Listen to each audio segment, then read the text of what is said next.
Hey, it's Phil. Welcome back to Monopod there.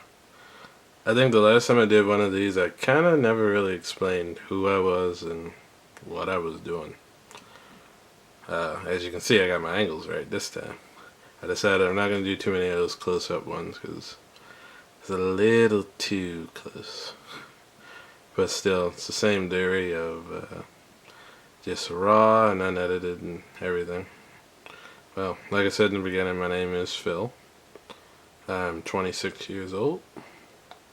And this is my first time really getting into video blogging. Um, when I was younger, when I was like 18, when I was kind of the big thing, I used to do little video shows. I remember, and I don't know what happened to the site, but I know it used to be called BuzzNet, and there was also friendsorenemies.com, which was the same thing, same login, and all that. I did a couple of those on there, and a couple of years ago, I found an old computer. I had a couple of those on there, and let's just say I wasn't cut out for that. Um, anyway, this is week 2. Maybe I don't want to go with week. Maybe I'll say episode 2. But yeah, I'm gonna try to do more than one of these a week when I feel up to it, or when I feel like I kind of got a good response. And I want to thank everybody for their shares and likes of the first one, and you know, just hoping for better things ahead. So this week I kind of wanted to talk about, I think, more than anything, mortality. I got some, I guess, a little unwelcome news this week. Can't really divulge into it, but it's funny when when you're growing up or when you're in your teenage years, you don't really, you kind of think you're invisible, invincible, not invisible. Trust me, sometimes you wish you were invisible when you're a teenager. But, you think you're invincible until something happens, or, you lose someone you love, or you're on the verge of losing someone you love. And for me, when I was growing up, my families were close knit. And, my mom and dad, they met, I believe, in the late 70s. Well, mid 70s, mid late 70s. And really, you couldn't say my family's name without, mentioning both names. Because everybody knew everybody, and it felt like such a close knit group. And, when, I had losses in my family, like my grandma passed, or my aunt would pass, or even when my uncle passed, my uncles on my dad's side were right there. And even, my aunts and everything. And when I lost my grandmother 2 years ago, um, it was pretty much the same thing. But, the older I get and the closer I get to 30, it's more like, you know, time is borrowed. It's not anymore, it's not more of an invincible thing anymore. You kind of believe that you're going to live through everything and you're going to live through it without a loss. And I think that was I don't want to say the downfall of my life. I guess for the first 16 years, I didn't lose anybody that I really knew and loved. If I lost anybody, it was, secondary, and, not to, I guess, belittle their loss, but secondary people in my life, people that I didn't really know that well, people, you kind of know through other people in your family.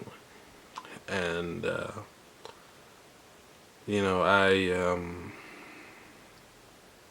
I don't know.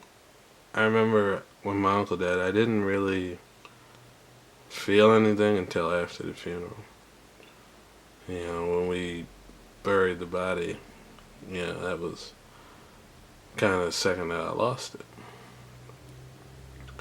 because somewhat I had to feel like I had to be strong for my mom because she wasn't taking it as well as everyone else was. And I had to be strong for her. And finally that strength broke. And it's hard because, and I know I get a little emotional over it, and you can see it. I don't take it well. Last week I watched a movie, and actually I watched two good movies. One was Shelter with Jennifer Connelly and Anthony Mackie. And the other one was I believe it was The Next Within, and that was with Robert Sheehan, Zoe Saldana, and Dev Patel. And, it kind of set me up, I guess, for what did happen later in the week. But it was just like, you're handed life. I guess, life is like handed to you like a set of keys to a car. And what you do with that car is what you do with your life. You can dictate what happens, what's next, what's the next turn, what's the next move you make. And sometimes there are accidents, sometimes there are failures, but you're never prepared. And I think for me, it's always been, where you feel like you've got to be prepared. But sometimes you feel like you have to live in that fantasy land as well, where nothing happens, where everyone lives, everyone's immortal, everyone's there 24/7. And that's not it at all. And to try to be strong through pain it's hard.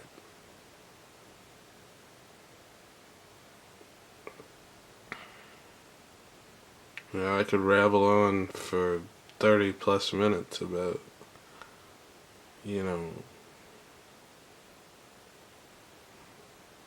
how I want,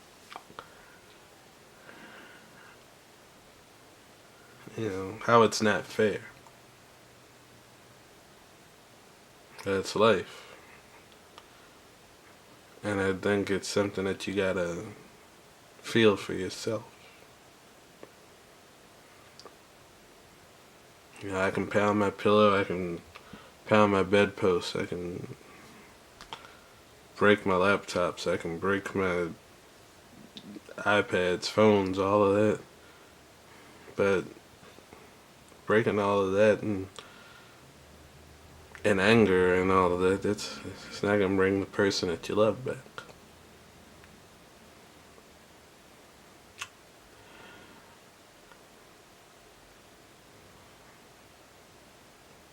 And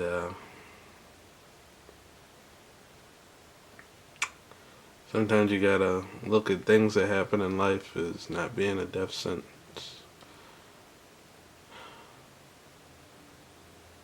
but more of you did what you were set on this earth to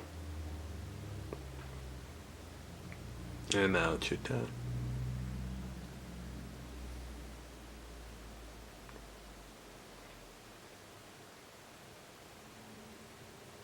I don't know where time's gonna lead, and I don't know what the future's gonna hold.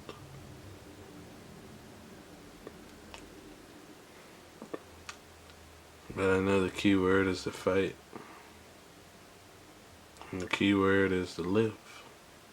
And the key word is to hold on.